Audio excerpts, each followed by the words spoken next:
यानंतर यामधलंच दुसरं जे कौशल्य आहे ते आता आपण पाहत आहोत। दुसऱ्या कौशल्यामध्ये बाटल्यांचा तोल सांभाळत आपल्याला पुढे पुढे जायचं आहे। कौशल्य क्रमांक 2 तोल आणि एकाग्रता।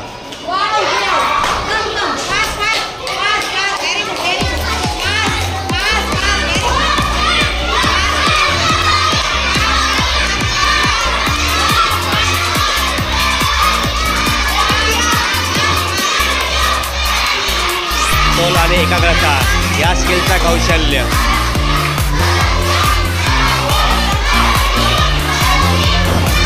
Very good.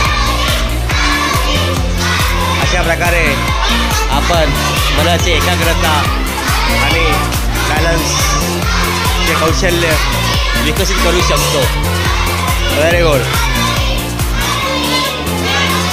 आता यामध्ये स्पीड परत स्पीड वाढवायचं आहे, परत स्पीड। ओके।